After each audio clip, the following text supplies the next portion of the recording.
Professor Kodandaram, and that's what he's politely called, also called Kodandaram Sir, recently visited USA, and I was curious to know about the man who steered the Telangana movement into a mode that expedited the process of putting pressure on the then UPA government. Call him an activist, a meticulous organizer, smart in cornering political parties, which not a lot of activists generally understand, but this man is way different than I imagined him to be. Very down to earth, understand the details, doesn't mince his thoughts, and deeply inspiring. Personally, friends, I am from Andhra Pradesh and from Vijayawada. I was always under the impression that he cares a damn about Andhra politics or the people. But to my pleasant surprise, he mentions to me that every region has its significance and that the people of Andhra Pradesh certainly do not have a vibrant civil society that is generally seen in the Telangana region. He says that's one reason for the blatancy of the political parties in Andhra. Without much delay, friends, let's listen to the thoughts of Kodandaram sir right now.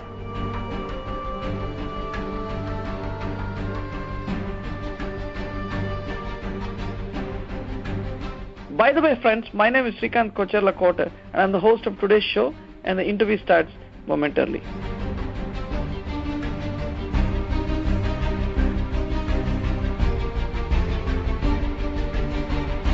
Friends, today's NRI Samay program from Los Angeles brought to you commercial free by listeners like you.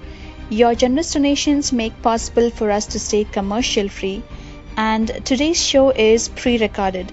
If you have a question for the guest, please send an email to nrisamay@gmail.com. We will follow up with the guest and find the answer for you. Thank you for your support.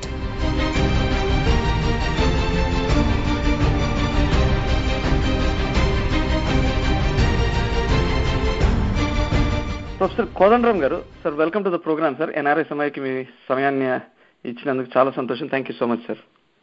నమస్కారం. ఇవాళ ఈ radio ద్వారా అందరినీ కలుసే అవకాశం ఇచ్చినందుకు కృతజ్ఞతలు. Thanks Kodandaram గారు.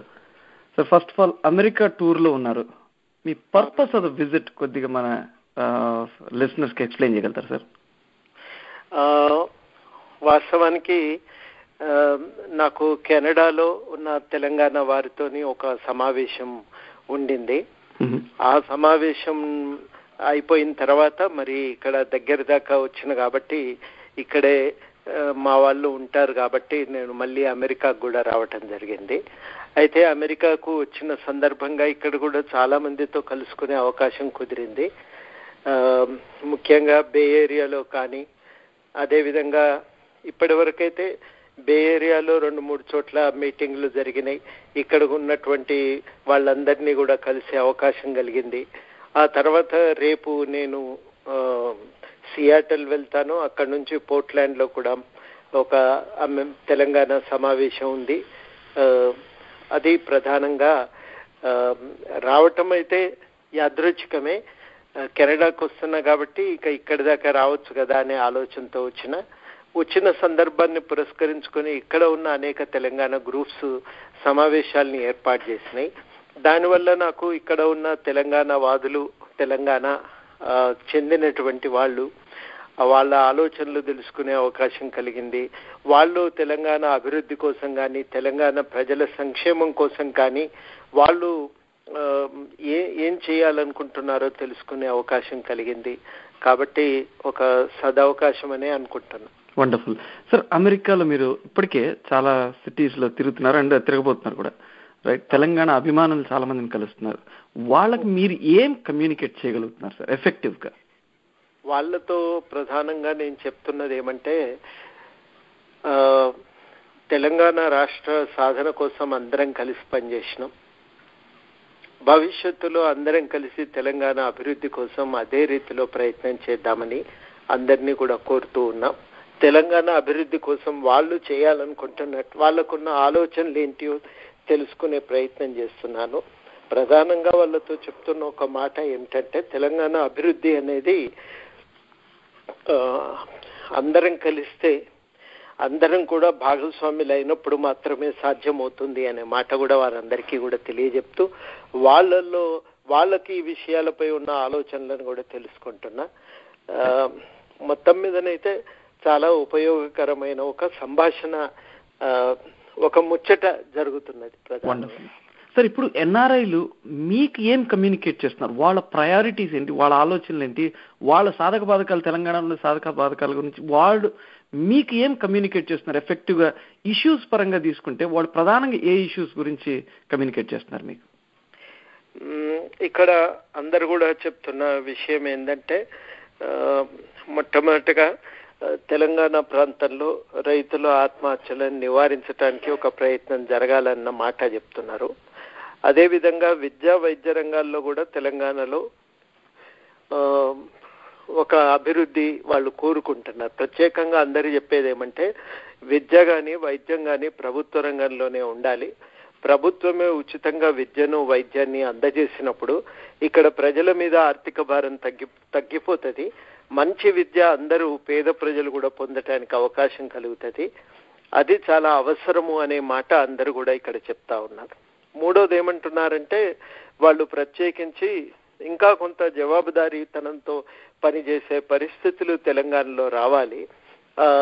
అట్లాంటి ఒక మార్పు కోసం కూడా మనమందరం కొంత ప్రయత్నం చేయాలి అనే మాట కూడా అందరూ సూచన చేస్తున్నారు. రైట్ సార్, కోదండరామ్ గారిని కొద్దిగా అర్థం చేసుకుందాం అనుకుంటున్నాను. ఆయన దేనికి ప్రాధాన్యత ఇస్తారు? ఇప్పుడు పీపుల్ ఆర్గనైజింగ్ స్కిల్స్ లో ఆయన స్కిల్స్ అద్భుతం అని కొంతమంది అంటారు. టీమ్ బిల్డింగ్ లో ఆయన చాలా చాకచక్యం ఉందని అంటారు. ఆయన పొలిటికల్ గా కూడా హీఈస్ వెరీ అస్ట్యూట్, ఈ కెన్ పొజిషన్ మూవ్మెంట్స్ ని పొజిషన్ చేయగలుగుతారు. పొలిటికల్ గా కూడా యాక్టివిజం లో కూడా భాగస్వామ్యులు. అలానే ప్రజా సమస్యల మీద పాలిటిక్స్ తో సంబంధం లేకుండా పోరాడగలిగే శక్తి ఉన్న వ్యక్తి. అసలు కోదండరామ్ గారిని అర్థం చేసుకుంటే ఆయనకి వీటిలన్నిట్లో ఆయనకి దేని మీద ఎక్కువ ఇంట్రెస్ట్ ఉంది? అసలు పీపుల్ ఆర్గనైజ్ చేయటమా, లేకపోతే పాలిటిక్స్ ని గురించి ఎక్కువగా ఆలోచించటమా, యాక్టివిజం మీద, లేకపోతే ఎపొలిటికల్ గా ప్రజా సమస్యల మీద పోరాటమా? దీనికి కోదండరామ్ గారి ప్రయారిటీ దేనికి ఎక్కువ ఇస్తారు? ఆర్గనైజేషన్ అనేది దానికదే ఒక అంతిమ లక్ష్యం ఎప్పుడు కూడా కాదు. ప్రధానంగా మనము ప్రజలు తమ హక్కులు తెలుసుకొని చైతన్యవంతులై వాళ్ళు ప్రభుత్వం నుంచి అవసరమైనటువంటి సహాయాన్ని పొందగలిగే శక్తిని వాళ్లకు ఇవ్వాలి. అది చాలా అవసరం. మన భారతదేశంలో మీకు తెలియని విషయం కాదు, సామాజిక ఆర్థిక అసమానతల కారణంగా చాలా తీవ్రమైనటువంటి కొంతమంది నిర్లక్ష్యానికి గురైపోతూ ఉన్నారు. ఆ నిర్లక్ష్యానికి గురవటానికి కారణం ఏంటంటే అట్లాంటి ప్రజలు సంఘటితంగా లేకపోవటం. ప్రొఫెసర్ జయశంకర్ గారు చెప్పినట్టు వాళ్ళ తరఫున నిలబడి మాట్లాడగలిగేటువంటి విద్యావంతులు మౌనంగా ఉండటం, ఇవి రెండు ప్రధానమైన కారణాలు. పార్టీలు కూడా ఏం చేస్తాయంటే ఓట్లు వేయించుకునే వరకే వాళ్ళను ఉపయోగించుకుంటాయి, కానీ ఆ తర్వాత వాళ్లను స్వశక్తులను చేయటానికి ఒక ప్రయత్నం అనేది మాత్రం పార్టీల నుంచి కూడా జరగటం లేదు. వీటన్నింటి కారణంగా ప్రజలు తమకు కావలసిన సదుపాయాలను ఒక హక్కుగా ప్రభుత్వం నుంచి అడిగి పొందలేని పరిస్థితి మన దగ్గర ఏర్పడి ఉన్నది. కనీసం విద్య, వైద్యం ఇట్లాంటి మౌలిక సదుపాయాలు కానీ, లేకపోతే ఉపాధి, అదేవిధంగా తిండి, గృహ వసతి ఇట్లాంటివన్నింటినీ ఒక హక్కుగా అడగగలగాలి. చాలా వరకు ఏమవుతుంది, బలవంతులు ముఖ్యంగా సరళీకరణ పేరుతో ప్రభుత్వాల పైన ఒక పెత్తనాన్ని సాధించుకొని ఆ పెత్తనాన్ని అడ్డం పెట్టుకొని మొత్తం వనరులను కొల్లగొడుతున్నారు. తెలంగాణ ఉద్యమం యొక్క లక్ష్యం కూడా ఏంటంటే అట్లా పెత్తనం చేసే వర్గాల ఆధిపత్యం పోవాలి, తెలంగాణలోని వనరులు తెలంగాణ ప్రజలందరికీ దక్కాలి అన్నది. ఇవాళ మరి తెలంగాణ ఏర్పడిన సందర్భాన మేము అనుకుంటున్నది ఏమంటే, ఇట్లాంటి కొంత బలహీనంగా ఉన్నటువంటి వర్గాలన్నీ అందరినీ కూడా మనం స్వశక్తులను చేయాలి. వాళ్ళు తమ కాళ్ళ మీద తాము నిలబడగలిగే పరిస్థితులు రావాలి. ఒక జవాబుదారీతనంతో, బాధ్యతతో ప్రభుత్వం వాళ్ళ సమస్యల పరిష్కారానికి పూనుకోవాలి అన్నదే మాకున్నటువంటి లక్ష్యం. అట్లాంటి ఒక సామాజిక మార్పు అవకాశం తెలంగాణలో మాత్రమే ఉందని కూడా గట్టిగా నమ్ముతూ ఉన్నాం. దాని కొరకు ఖచ్చితంగా ప్రజలను సంఘటితపరిచి వాళ్ళ సమస్యలను వెలుగులోకి తెచ్చి ఆ పరిష్కారాలను సాధించడానికి వాళ్ళ తరఫున నిలబడి ప్రయత్నం చేయటం, ఇది ప్రధానంగా ఎంచుకున్న లక్ష్యం. ఈ లక్ష్యం కోసమే ప్రయత్నం చేస్తూ ఉన్నాం. Wonderful sir. ఉద్యమ దశలో ప్రొఫెసర్ కోదండరామ్ గారికి ఒక కళ ఉండేదేమో, తెలంగాణ సపరేట్ స్టేట్ అయితే ఇలాంటి మార్పులు వస్తాయేమో, ఈ రకంగా మనం పోరాడితే తెలంగాణ ఈ రకంగా మార్పు చెందుతుంది. ఇప్పుడు ఆ కళ నిజమైంది. సపరేట్ స్టేట్ ఫామ్ అయింది, కొత్త గవర్నమెంట్ వచ్చింది. స్టేట్ ఫార్మ్ అయిన తర్వాత మీరు చూసిన పెద్ద మార్పు దిశగా వెళ్తున్న అంశాలేంటి, బాగా ఆశాభంగం కలిగించిన అంశాలు ఏమిటి కొద్దిగా చెప్పండి సార్. తప్పకుండా రాష్ట్రము ఏర్పడిన తర్వాత ఇక్కడ ఒక గుర్తింపు దొరికింది. ఖచ్చితంగా రాష్ట్రము ఏర్పడిన తర్వాత ఇక్కడ వనరులు ఉపయోగించుకోవటానికి మొట్టమొదటిసారి అవకాశం ఒకటి ఏర్పడింది. వీటి రెండింటితో పాటు మరి ఇక్కడికంటూ ఒక నాయకత్వం, ఈ ప్రభుత్వంతో మాట్లాడటానికి ఒక అవకాశం, ఇట్లాంటివన్నీ కూడా ఇవాళ సాధ్యమైనవి. ఇవి తెలంగాణ ఏర్పడకపోతే ఖచ్చితంగా తెలంగాణ ప్రజలు తమ సమస్యల కోసం తాము ఐక్యమై తమకు కావలసిన ఒక నాయకత్వాన్ని పెంపొందించుకోవటం, వాళ్ళ మీద ఒత్తిడి పెట్టే తమకు కావలసిన పనులను చేయించుకోవటం సాధ్యమై ఉండేది కానే కాదని నేను ఖచ్చితంగా నమ్ముతున్నా. సరళీకరణ పరిస్థితుల్లో ఆనాడున్నటువంటి వాతావరణంలో మాకు ఏర్పడినటువంటి అభిప్రాయాలు కూడా పూర్తిగా అవి హేతుబద్ధమైనవని కూడా మేము ఖచ్చితంగా నమ్ముతూ ఉన్నా. కాబట్టి ఇవాళ ఈ మార్పులు జరిగినాయి. అయితే చాలా మేము కోరుకునేది అయితే ప్రభుత్వము ఒక బాధ్యతగా ప్రజల సంక్షేమం కోసం పనిచేయాలనేటువంటి వాదాన్ని మేము నిలబెట్టగలిగినాం. కానీ ఆ దిశగా మేము ఆశించినటువంటి కార్యాచరణ ఇంకా పెంపొందటం లేదు. ప్రత్యేకించి యువతకు ఉపాధి పెంపొందించే విషయంలో కానీ, వ్యవసాయ రంగాన్ని అభివృద్ధి చేసే విషయంలో కానీ, రకరకాలుగా ఉన్నటువంటి చేతి వృత్తులను కానీ, ఇతర మనకు వృత్తులు పెంపొందించే విషయంలో కానీ, చిన్న సూక్ష్మ పరిశ్రమలను బలోపేతం చేసే విషయంలో కానీ ఇంకా చాలా జరగవలసినటువంటి అవసరం ఉంది.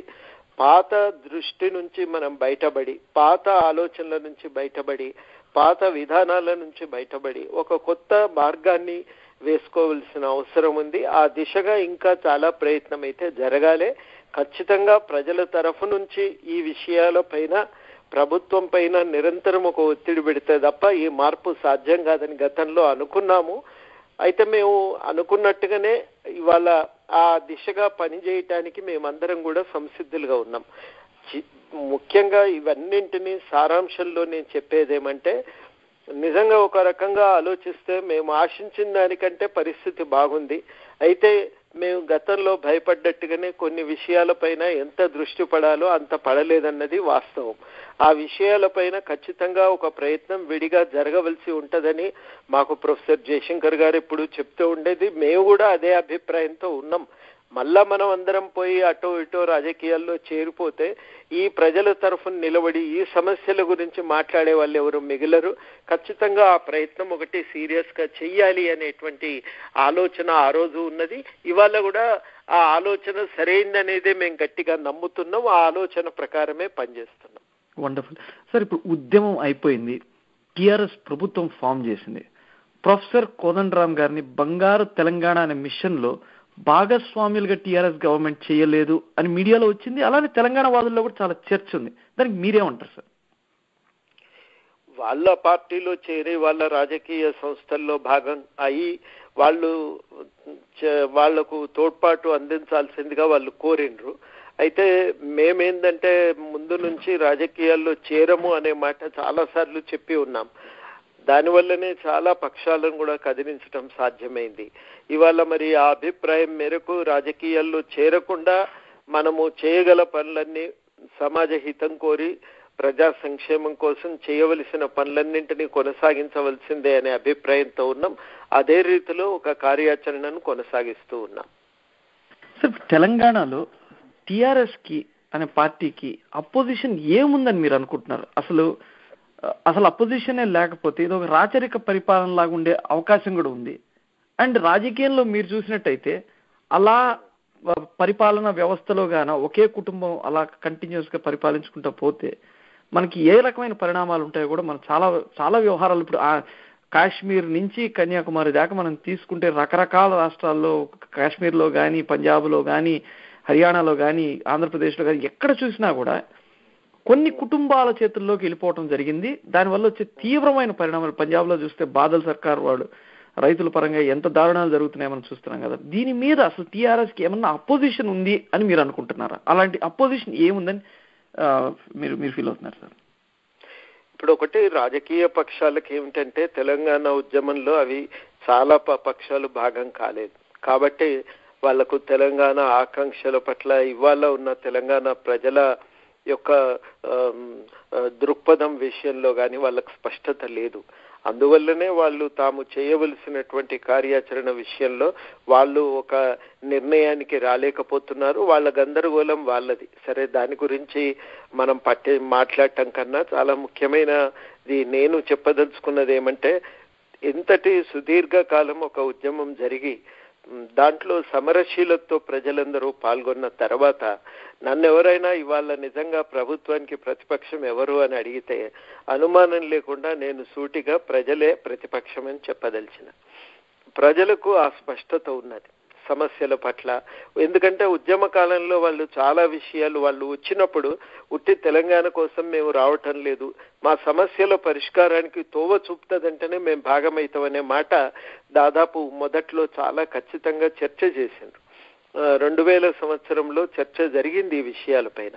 అప్పుడు అందరు అడిగినరు, మళ్ళీ ఒక భౌగోళిక తెలంగాణ వస్తే లాభం ఏమిటి, ఈ తెలంగాణ అనేది ప్రజల సంక్షేమం చూడగలిగిన తెలంగాణ కావాలి, అది ఒక ప్రజాస్వామిక తెలంగాణ కావాలి అని ఆ రోజుల్లోనే అందరూ అడిగినరు.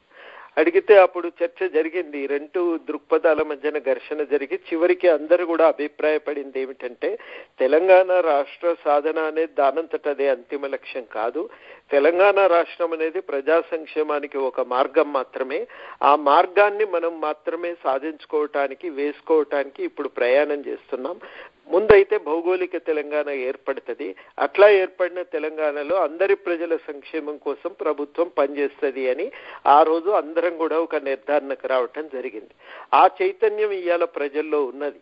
ఆ స్ఫూర్తితో ఇవాళ ఆ ఉద్యమం అందించినటువంటి చైతన్యంతో ప్రజలు చాలా స్పష్టంగా ప్రభుత్వాన్ని నిలదీయగలిగేటువంటి శక్తిని సంపాదించుకొని ఉన్నారు. ఇవాళ తెలంగాణ సమాజంలో ప్రజలే ప్రతిపక్షం. వాళ్ళ తరఫున నిలబెట్టడానికి సిద్ధపడిన ఎవరైనా ఈ ప్రజా ఉద్యమ చరిత్రను అర్థం చేసుకొని అందులో భాగమై ఈ ప్రజల వెంట నడిచిన వారు ఎవరైనా ఆ ప్రతిపక్ష పాత్ర నిర్వహించటం సాధ్యమవుతుంది. ఖచ్చితంగా అట్లాంటి పాత్ర ఇవాళ వాళ్ళ తరఫున నిలబడిన ప్రజా సంఘాలు కూడా ఆ పాత్ర నిర్వహించడానికి సంసిద్ధంగా ఉన్నాయి. సార్, విద్యావంతులు, సామాజిక కార్యకర్తలు, వీరి వాదన ఇప్పుడున్న గవర్నమెంట్ వింటోందని మీరు అనుకుంటున్నారా? తెలంగాణ సాధించుకున్నారు అంటే అందరూ ఒక్క తాటి మీదకి రావటం వల్ల సాధించుకున్నారని మీరే చెప్తున్నారు. మరి ప్రభుత్వ పరంగా కూడా వీరి భాగస్వామ్యం చాలా అవసరం. విద్యావంతులు, సామాజిక కార్యకర్తలు, వీరి భాగస్వామ్యం ఇప్పుడున్న ప్రభుత్వంలో ఉందని మీరు అనుకుంటున్నారా? ఇప్పుడు కొంతమంది ప్రభుత్వంలో భాగమై ఉండొచ్చు, కానీ ప్రతిసారి మనం గుర్తుపెట్టుకోవాల్సింది ఏమిటంటే, ఒక రాజకీయాల్లో భాగం తీసుకోవటం అంటే పార్టీల్లోనో ప్రభుత్వాల్లోనో ఉండటం మాత్రమే కాదు. దాని అర్థం ఏమిటంటే ప్రజల సమస్యలను రాజకీయ ఎజెండా మీదికి తేవటానికి సిద్ధపడటం. ఇవాళ ప్రతిదీ కూడా ఈ వనరులన్నీ ప్రజలకే దక్కాలి, ప్రజల జీవన వికాసానికి ఉపయోగపడాలి అనేటువంటి ఒక చింతన కలిగి ఉండటం.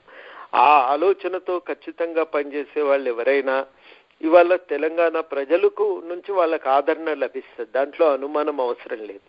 ఈ ఆదరణతో ప్రజలతో కలిపి ఖచ్చితంగా నిలబడగలిగితే ఒక రాజకీయాలపైన ఒక ప్రభావం చూపగలం, పరిపాలన పైన కూడా ఒక ప్రభావాన్ని చూపగలం. దానికి సందేహం ఏం అవసరం లేదు.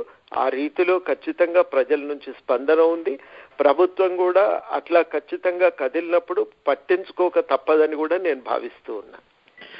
రైతుల సమస్యల మీద మాట్లాడుకుందాం. కోదండరామ్ గారు కిసాన్ సంవేదన యాత్ర చేపట్టారు. ఆ యాత్రలో భాగంగా మెదక్ వెళ్ళినప్పుడు, మన సీఎం కేసీఆర్ గారు కాన్స్టిట్యుయెన్సీస్ లో అక్కడ వెళ్ళినప్పుడు రైతులు ఆల్మోస్ట్ కార్నర్ చేస్తున్నారు. ఎందుకు కేసీఆర్ గవర్నమెంట్ రైతులను నెగ్లెక్ట్ చేస్తోంది? అలానే కోదండరామ్ గారు, మీరు గవర్నమెంట్ ఎంప్లాయీస్ కి వాళ్ళ వేతనాలు పెంచడం దగ్గర నుంచి, వాళ్ళ ఏజ్ ఫ్యాక్టర్ని కన్సిడర్ చేయమని అడగటం దగ్గర నుంచి ఉంది, కానీ రైతులు సమస్యని ప్రభుత్వం పట్టించుకోవట్లేదు, దాని మీద మీరు గళం విప్పాలని చెప్పి కూడా రైతులు మిమ్మల్ని కోరారు. అసలు రైతులకున్న సమస్యలు ఏంటి? దానికి మీరు ఇమ్మీడియట్ గా తెలంగాణ గవర్నమెంట్ ఏం చేయాలని అనుకుంటున్నారు? ఒకసారి ఎక్స్ప్లెయిన్ చేయండి సార్.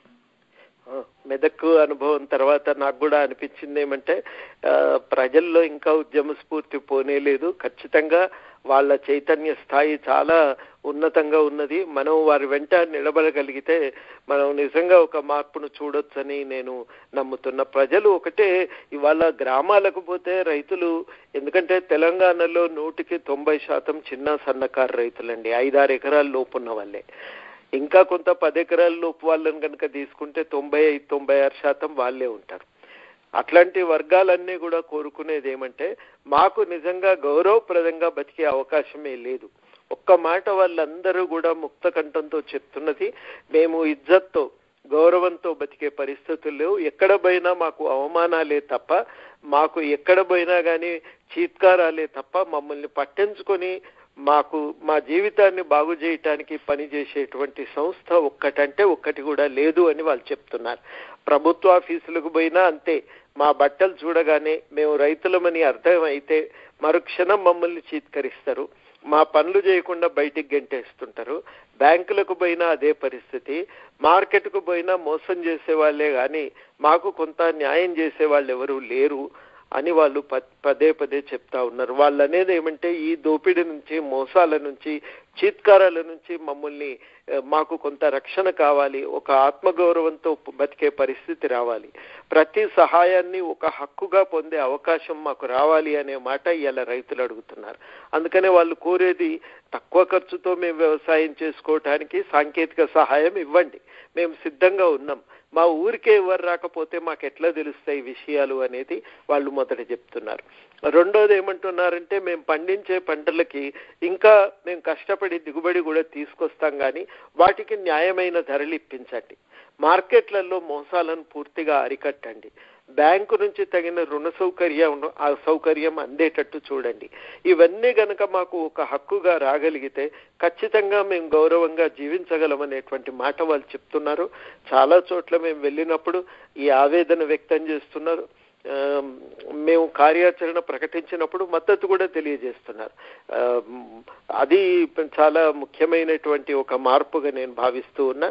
ఖచ్చితంగా ఇవాళ మరి ప్రభుత్వాలు రైతుల యొక్క జీవితాన్ని బాగు చేయటానికి మాత్రం చిత్తశుద్ధితో కదలవలసిన అవసరం ఉన్నది.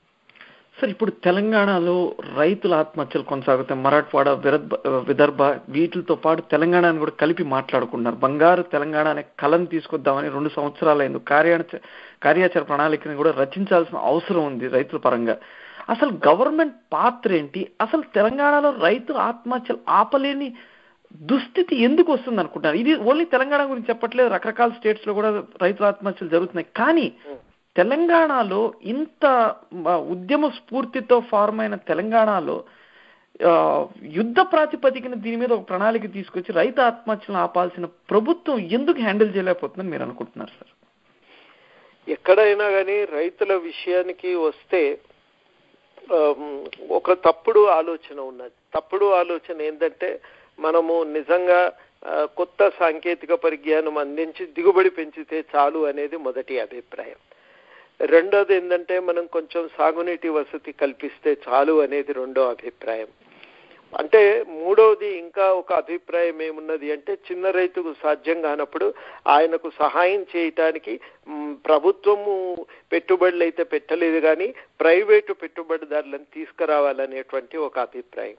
అంటే ఎక్కడ చూసినా ఒక అభిప్రాయం ఏంటంటే రైతు పైన ఒక అణచివేత ఉంది, ఈ అణచివేత నుంచి రైతుకు విముక్తిని కలిగించకుండా ఉత్పత్తిని పెంచలేమనే దృక్పథం మన దగ్గర లేదు. సాంకేతిక పరిజ్ఞానం మారితే, లేకపోతే కొత్త పెట్టుబడిదారులు వస్తే, లేకపోయినట్టు అయ్యేదుంటే, ఇంకా కొంత నీటి సౌకర్యం కలిగితే అన్ని వాటంతటవే మారిపోతాయనేటువంటి ఒక దురాలోచన ఇవాళ సర్వత్రా ఉన్నది. ఈ ఆలోచన సరి అయినటువంటిది కాదు. నిజానికి వాళ్ళున్న ప్రధానమైన సమస్య ఏమంటే రైతులకు కావలసినటువంటి ఉత్పాదకాలు, విత్తనాలు కానీ, ఎరువులు కానీ, ఈ క్రిమి సంహారక మందులు కానీ ఆ కంపెనీలన్నీ బాగుపడుతున్నాయి, వాళ్ళెవ్వరికీ నష్టం రావటం లేదు. మార్కెట్లో రైతులు పండించిన పంటను కొనేటువంటి వ్యాపారస్తులకు నష్టం రావటం లేదు. బ్యాంకులకు కూడా రైతులకు పెట్టుబడి ఇచ్చినందువల్ల వాళ్లకు నష్టం రావటం లేదు. మరి నష్టం ఎవరికి వస్తుందంటే రైతుకు మాత్రమే నష్టం వస్తున్నది. అంటే ఇన్ని సంస్థలు తమ లాభం కోసం రైతును పీడిస్తున్నాయే తప్ప రైతు ఆదాయాన్ని కూడా కాపాడుకుంటూ ఇతర సంస్థలు బతికే ఆలోచన మన దగ్గర లేదు. ఈ సంబంధాలను మార్చటం చాలా మౌలికం. ఈ సంబంధాలను మార్చాలనే విషయాన్ని మనం గ్రహిస్తే రైతును బలోపేతం చేయాలి, గౌరవంతో బతికే పరిస్థితులు తేవాలి, అన్ని సదుపాయాలను హక్కుగా అడిగే అవకాశాన్ని కల్పించాలి అనే విషయాన్ని గ్రహించినప్పుడు సరి అయినటువంటి వ్యవసాయ విధానాలు వస్తాయి. ఆ విధానాలు రావాలంటే ముందు రైతులు సంఘటితం కావాలి. తమకి ఏం కావాలన్నది వాళ్ళు రైతులు గట్టిగా అడగటం మొదలు పెడితే వాళ్ళ డిమాండ్లు రాజకీయ ఎజెండా మీకు వచ్చినప్పుడు అప్పుడు నేను అనుకోవటం కొంత వ్యవసాయ విధానాలలో మార్పు వస్తుంది. అన్ని ప్రభుత్వాలు అవి ఎంత మంచివైనప్పటికీ, వాళ్లకు ప్రజల పట్ల ఎంత ప్రేమ ఉన్నప్పటికీ విధానాలు ఎప్పుడు చేయగలుగుతాయంటే ప్రజలకు కూడా భాగస్వామ్యం ఉన్నప్పుడే.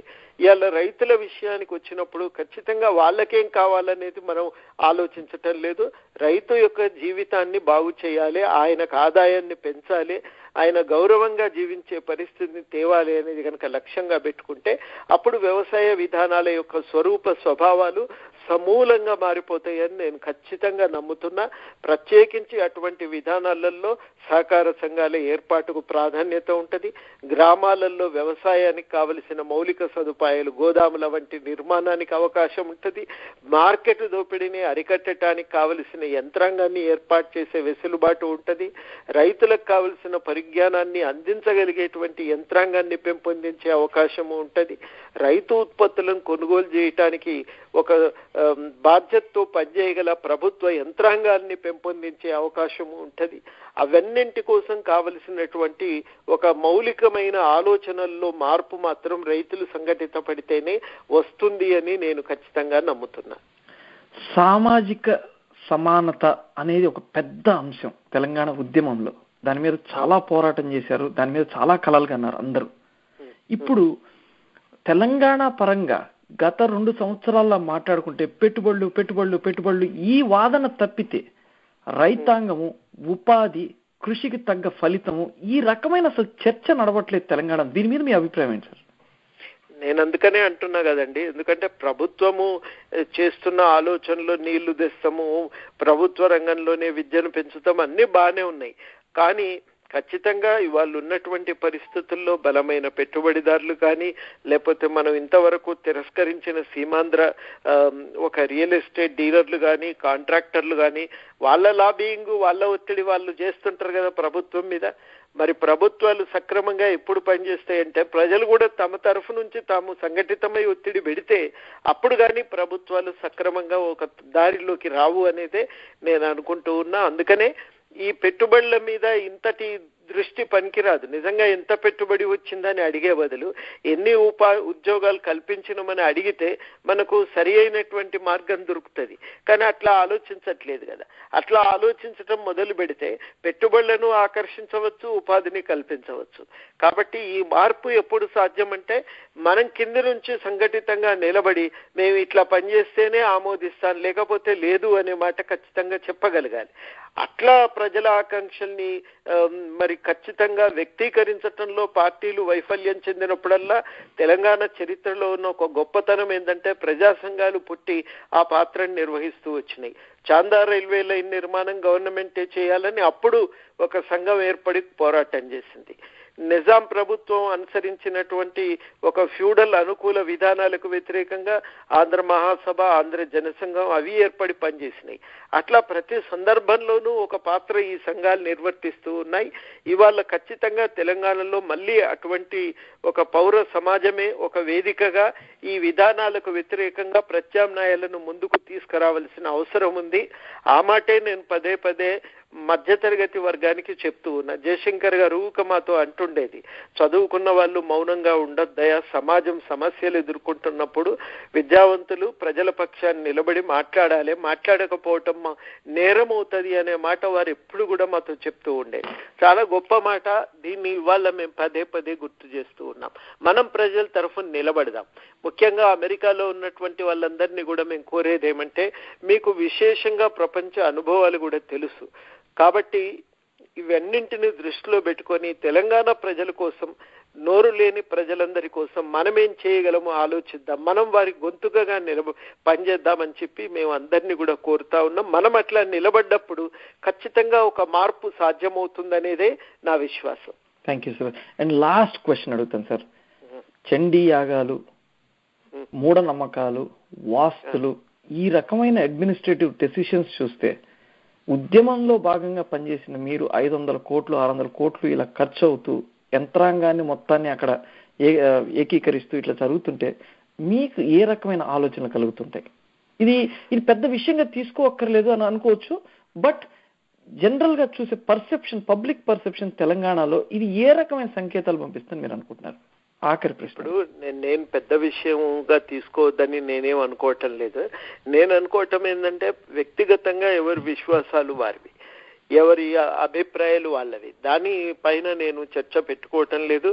అవి మంచివా చెడ్డవా అనేది కూడా నేను మాట్లాడతలేదు. కానీ నేను అనేది ఏమంటే, ఒక ప్రభుత్వము సమిష్టిగా పనిచేసేటప్పుడు మాత్రం రాజ్యాంగం తప్ప మరొక ప్రాతిపదిక ఉండటానికి వీల్లేదని మాత్రం నేను ఖచ్చితంగా చెప్పగలను. ఎందుకు రాజ్యాంగం ప్రాతిపదికన కావాలి అంటే, ఒక హేతుబద్ధమైనటువంటి చర్చ జరగాలి, హేతుబద్ధమైన నిర్ణయాలు జరగాలి. దానికి కావలసినటువంటి విలువలు రాజ్యాంగం మాత్రమే ఇవ్వగలుగుతుంది.